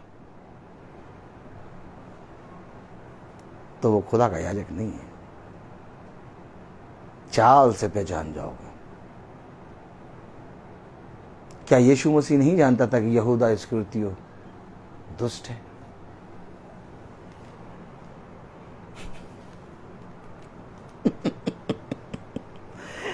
पूरी बातें जानता था, लेकिन कभी भी यीशु मसीह के मुंह से आपने यहूदा इस्करियोती के विषय में कुछ सुना? तो अगर कोई याजक खुदा की आत्माओं को जानता है, तो आप उसके मुंह से भी कभी नहीं सुनेंगे, चुप रहेगा। अरे तुम्हें आत्माओं की परख, इतनी परख बताया करो, तभी हम तुम्हें अघोरी बाबा जानेंगे। कौन सा बाबा? अघोरी बाबा। और क्या, आजकल देखो लोग कैसे कैसे बताते हैं, और बताने के बाद सब लोग उसको नमन करते, झुकते हैं उसके सामने। तुम्हें इतनी बातों को मालूम है। मैं बहुत सी चीजों को तब बताता हूं जब वो मनुष्य कुछ कह रहा होता है, खुदा कहता है इसको बता, तब मैं चुप रहता हूं। क्यों नहीं मैं बोलता, क्यों नहीं इन बातों को बताता? क्योंकि मेरे पास एक सुसमाचार है, और वो सुसमाचार मुझे सेत में देना है। इस सुसमाचार का मुझे प्रचार करना है, ना कि लोगों की आत्माओं का, ना कि तुमने क्या किया क्या नहीं किया, इसका नहीं प्रचार करना। इसलिए आज तक महासभा एकदम साफ सुथरी है, इस पे कोई भी उंगली नहीं उठा पाया। लोग वचन को लेकर उंगली उठाते हैं, लोग ये उंगली उठाएंगे तुम कैसे बोलते हो, दोष लगाएंगे, निंदा करेंगे, लेकिन उसको समाप्त नहीं कर पा रहे हो। समाप्त क्यों नहीं कर पा रहे? क्योंकि अगर ये वचन सच में यीशु मसीह की ओर से है, तो इसे कोई मनुष्य बंद नहीं कर सकता। ये है पवित्र आत्मा। बातें तो बहुत होंगी, लेकिन जब तक यीशु मसीह को काम करना था देह में, तब तक करा। उसे कहा अभी तक मेरा समय नहीं आया। थोमा ने कहा चलो, हम भी चढ़े इसके साथ मरने। मालूम है थोमा ने क्या कहा था?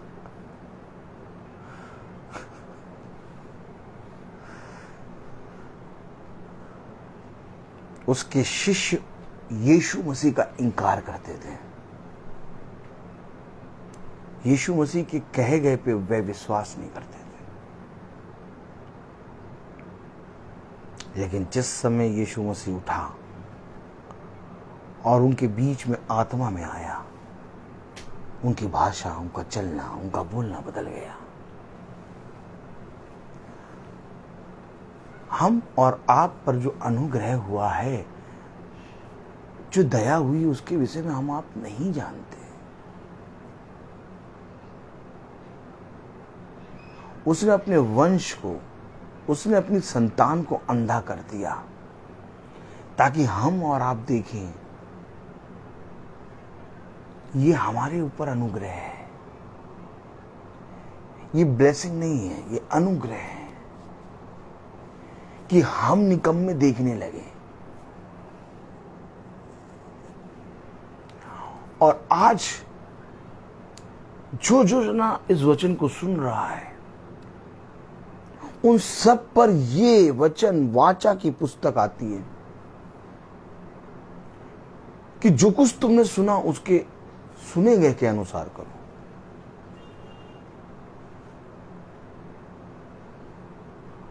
और आप देखिए खुदा आपके कामों को, आपके सारी चीजों को कैसे सफल करेगा।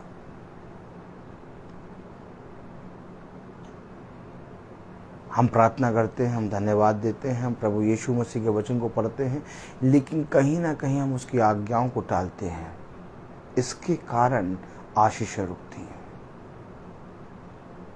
इसके कारण हमारी प्रार्थना स्वर्ग तक नहीं पहुंचती, क्योंकि हमें आज्ञाओं को मानना है।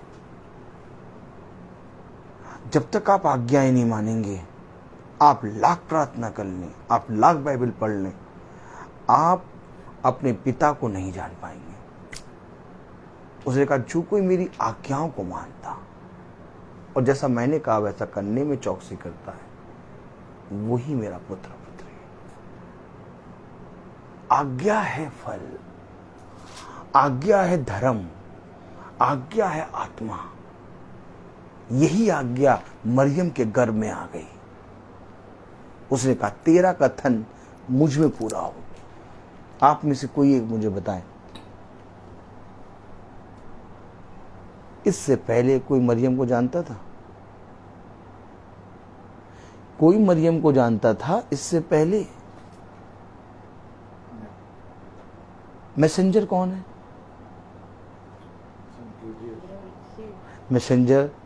मैसेंजर कौन है? स्वर्गदूत। मैसेंजर स्वर्गदूत। तो मैसेंजर का काम क्या है? मैसेज को पहुंचाना, बस। इसके अलावा और कोई काम नहीं। तो मैसेंजर है ये जबराइल। तो इसको मैसेज देने वाला कौन है? खुदा। जबराइल भी नहीं जानता था कि वो मरियम है।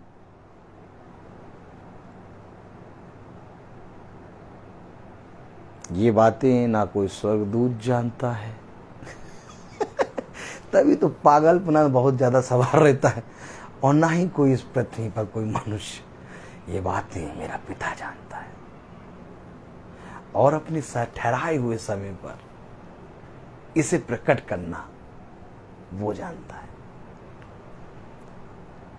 कुंवारियां तो बहुत थीं, लेकिन मरियम को कैसे मिला ये अनुग्रह? क्योंकि खुदा की योजना में थी मरियम।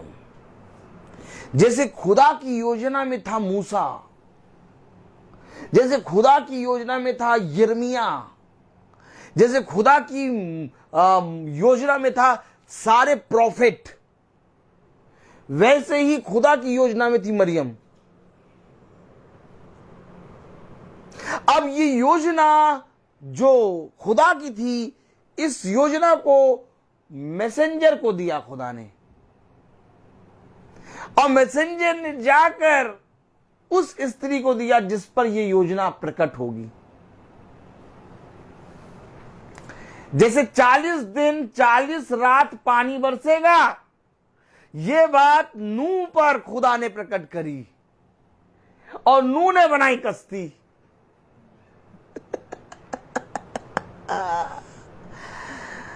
अब नूह पर खुदा ने प्रकट करी और नूह ने बनाई कश्ती, तो नूह की पूजा करो।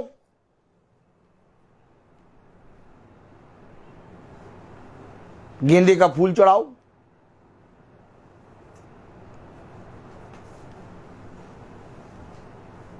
और बूंदी का लड्डू चढ़ा दो, और मेरे पास लाओ, मैं खाऊंगा नहीं।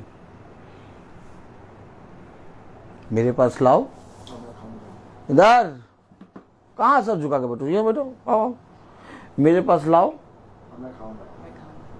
मैं नहीं खाऊंगा।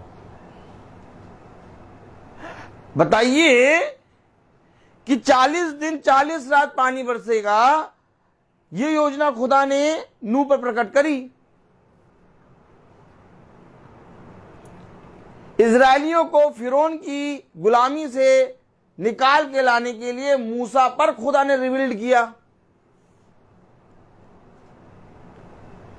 तो मूसा की पूजा करने लगो, फिर नूह की पूजा करने लगो।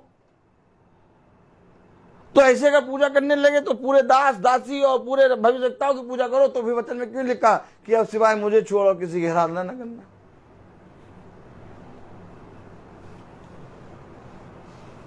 यही है एकदम सही एड्रेस, और एड्रेस है केवल एक, यीशु मसीह। यीशु मसीह ने जब रिवील किया जब्राइल पर, और जब्राइल से पहले यशाया कितने भविष्यवक्ता केवल एक चीज, एक कुंवारी गर्भवती होगी, कुंवारी गर्भवती होगी, कुंवारी गर्भवती होगी। अरे कौन होगी बताओ तो दो। यशाया तुम ये बता रहे हो कि एक कुंवारी गर्भवती होगी, नाम बता दो, और क्या।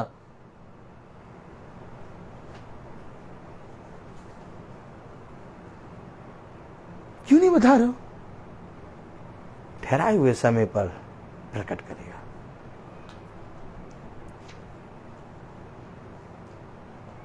एलिया कहां जाए?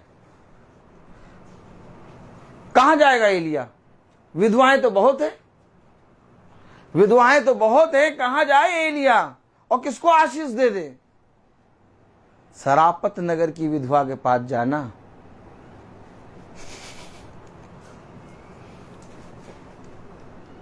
सारी बातें खुदा बता रहा। और अगर मरियम, अब आप मुझे बताइए, जो जब्राइल ने कहा कि आप पवित्र आत्मा के द्वारा गर्भवती होंगी, आमीन। तो अगर मरियम कहती कि नहीं मैं गर्भवती नहीं होंगी, मैं पवित्र आत्मा के द्वारा गर्भवती नहीं होंगी, उसका कथन रिसीव नहीं करती, तो मरियम गर्भवती होती? बताइए, नहीं होती। मरियम खुदा की योजना में थी, लेकिन मरियम अगर उठाते हैं उसको रिसीव नहीं करती, तो मरियम उसकी योजना से बाहर हो जाती। तो मरियम ने क्या ग्रहण करा? आज्ञा। मरियम के ऊपर क्या आया? आज्ञा। तेरा कथन मुझ में पूरा हो, आज्ञा। आदम को क्या मिला? उत्पत्ति खोलें, उत्पत्ति 1। पैर सही से करें ब्रदर, प्रेज द लॉर्ड। उत्पत्ति 1, उत्पत्ति 2,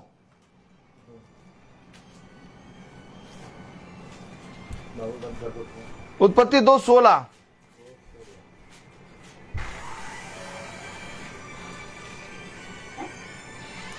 उत्पत्ति 2:16।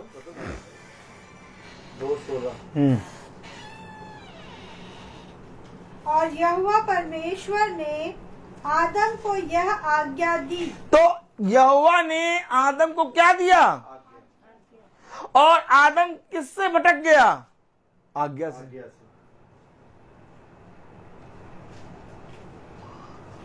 मृत्यु आ गई। ये आज्ञा ही तो है। और आज भी जब हम वचन पढ़ते हैं तो आज्ञा हमें मिलती है, और हम आज्ञा को नहीं मानते।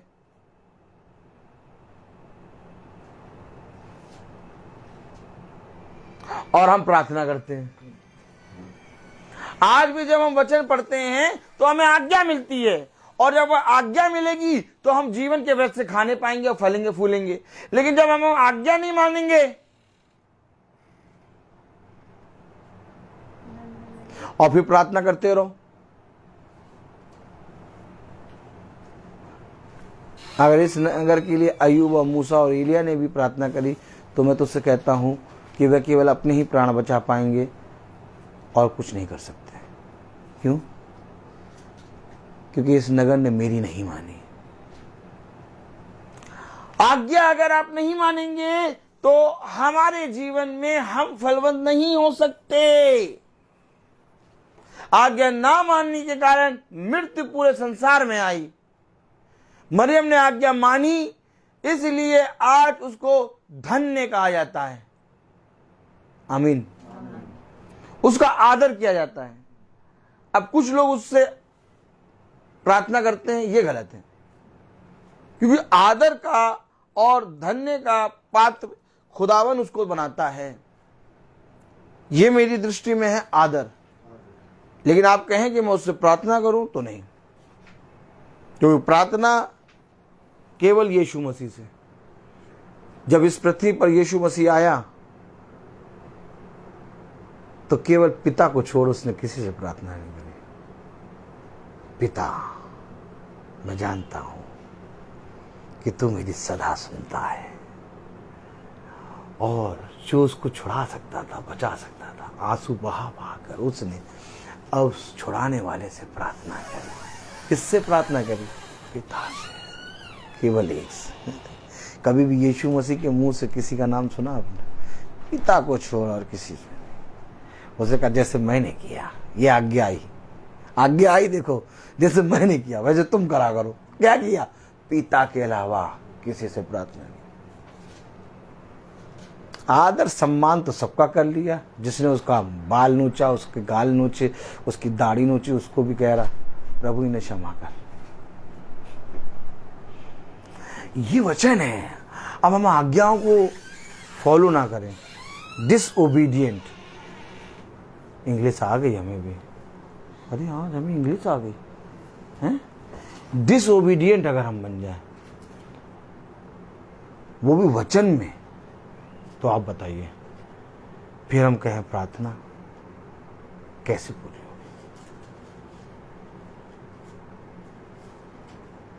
आज्ञा कोई मानना नहीं चाहता और सब चाहते हैं कि प्रार्थना पूरी हो। लोग मुझसे कहते हैं भैया आप मेरे लिए प्रार्थना करिएगा, और मैं उनको बताता हूँ वचन। तब वो समझ नहीं पाते। भैया से मैंने कहा भैया प्रार्थना करिए, ये मुझे वचन बताने लगे। अरे वचन हम बता रहे हैं, उसमें आज्ञा आ रही, उसको मानो। मैं प्रार्थना करूंगा, तुम फलवंत होगे। लेकिन हम वचन बता रहे, तुम उसको नहीं मानोगे। मैं आपके लिए कैसे प्रार्थना करूं? प्रार्थना करूंगा भी तो वो पूरी नहीं होगी। तब आपका विश्वास डगमगाएगा, आप कहोगे भैया की प्रार्थना में सामर्थ्य नहीं है। आप और हमें इन बातों को समझना होगा। आज प्रॉब्लम यहीं पर है। घंटों प्रार्थना करो, अगरबत्ती, माजा अगरबत्ती घुसाते हैं आलू में लगा के और गेंदे का फूल चढ़ा के। घंटों प्रार्थना करो, नहा धो के बाइबल पढ़ो, तब भी तुम्हारी प्रार्थना पूरी नहीं हो सकती, क्योंकि खुदा ने आदम को आज्ञा दी, और ये आज्ञा है वचन, ये आज्ञा है बाइबल।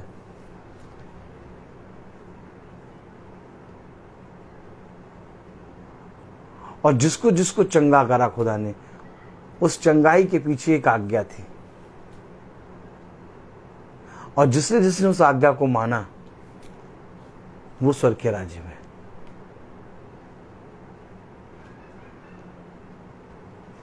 तभी वो कह रहा मैं मनुष्य को प्रसन्न करूं कि खुदा को? तुम ही बताओ कि मैं मनुष्य के लिए प्रचार करने आया कोई खुदा का? अगर मैं खुदा के पास जाता हूं तो खुदा मुझे आज्ञा देता है, और अगर मैं मनुष्य के पास जाता तो मनुष्य कहते हैं हमारे लिए प्रार्थना करो। आज्ञा नहीं मानेंगे हम। समझे?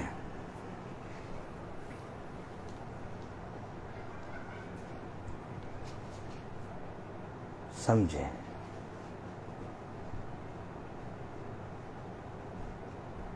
जिसने मुझे चंगा किया उसने मुझसे कहा, जाओ और जाके शिवालों के कुंड में जाके अपनी आंखों को धो लो।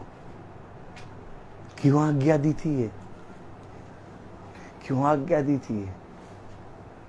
नमान कोड़ी के कोड़ को आके छू के चंगा करते, नमान कोड़ी के सर पे हाथ रख के उस आते हैं भविष्यता प्रार्थना करता। यही बात तो ये नमान कोड़ी कह रहा था। मैं तो सोचा था कि वो आएगा और मेरे सर पे हाथ रख के प्रार्थना करेगा और मुझे आशीष देगा, तब मेरे कोड़ चंगे होंगे। वो तो मुझे आया भी नहीं, देखा भी नहीं, छुआ भी नहीं, प्रार्थना भी नहीं करी। कह रहा जाओ जाके उस आते हैं 7 डुबकी मारो।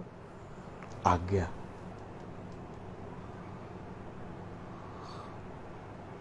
आजकल बहुत बढ़ गए भाव बहुत बढ़ गए। प्रार्थना नहीं करते। आज्ञा क्या? आज्ञा।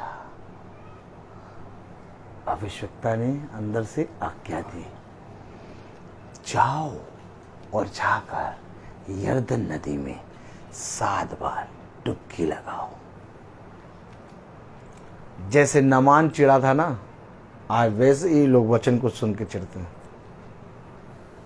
चलो, नमान के पास तो एक सिपाही था जिसने कहा, अरे क्या कठिन बात दी है स्वामी, हैं? अगर कहीं कुछ करने को कहते तो आप बोलते भी। ये है यरदन नदी, लगा लो 7 डुबकी। क्या ये धन्य है वो कि एक था उसको बताने वाला। हर के पास ऐसा नहीं होता। हर के पास तो आग लगाने वाले होते। कुछ नहीं करना वहां, ये सब और क्या फालतू की बातें। बस ठीक है, हाँ बहुत बढ़िया।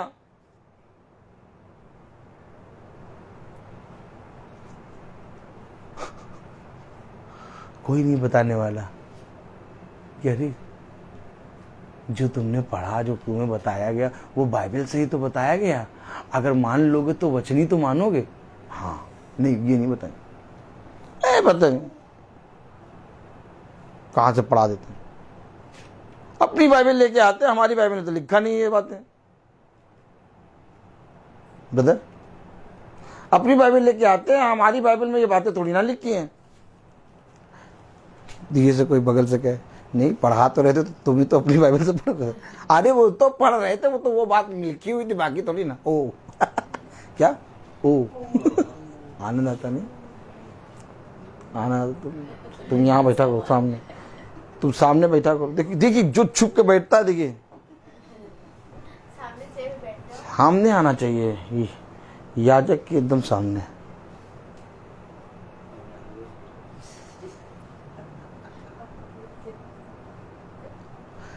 Praise the Lord. मैं बोलता बहुत हूँ, हर चीज का एक समय होता है। 2 घंटे का प्रचार कर दिया, देखा?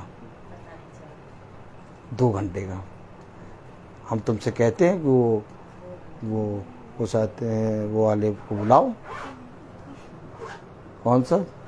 तू मेरी ज्योति, तू मेरा घर, तू ही आत्मा, तू ही मेरा बेघर है। और बस 4 प्रार्थना हो गई, रूअफ़ज़ा बनाओ।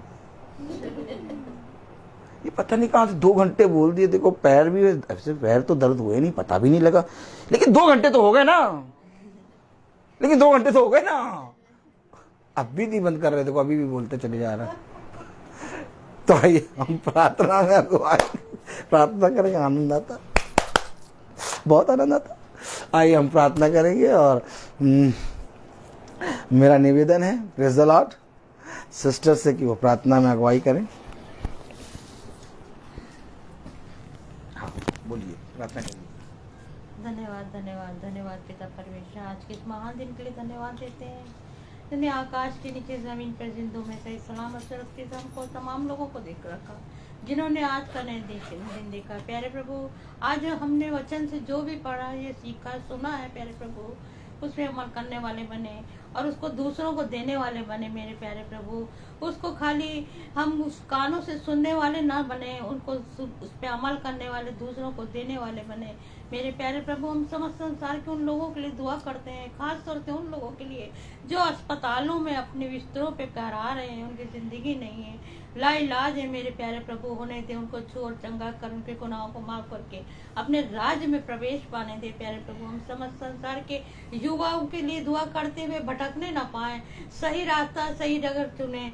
मेरे प्यारे प्रभु, हम उन लोगों के लिए भी दुआ करते हैं जो आज हमें जानते नहीं जानते, उन सभी को तेरे सामने तेरे कदमों में रखते सबकी स्तुति ले। प्यारे प्रभु, आज हम उन लोगों के लिए दुआ करते हैं जिनके घर में बड़े बड़े हादसे हो गए हैं, खास तौर से हमारा वो ईसाई परिवार जिसके लिए हम आज दुआ कर रहे हैं। प्यारे प्रभु, उनको रूहानी जिस्मानी तसल्ली दे। प्यारे प्रभु, होने दे वो अपने घर में से इस एक व्यक्ति का जाना महसूस ना करे, खाली जगह को भरने की कोशिश करे उसपे, और उसको हमेशा हमेशा के लिए तरोताजा रखें। मेरे प्यारे प्रभु, हम यहाँ बैठे सभी के लिए, हर एक के लिए दुआ करते हैं, नाम बनाम सबके साथ सबकी हिफाजत रक्षा कर। प्यारे प्रभु, खास तौर से हम उन लोगों के लिए दुआ करते हैं इस वक्त। प्यारे प्रभु, उन लोगों के लिए भी दुआ करते हैं, उन लोगों को भी अपने बीच में लाते हैं जो आज यहाँ नहीं आ सकते, किसी वक्त किसी कारण, उनके भी साथ हो।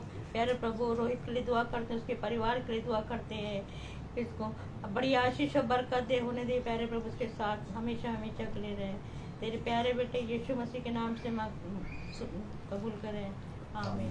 हे हमारे पिता जो स्वर्ग में है, तेरा नाम पवित्र माना जाए, तेरा राज्य आए, तेरी इच्छा जिस स्वर्ग में है वैसे पृथ्वी पर हो।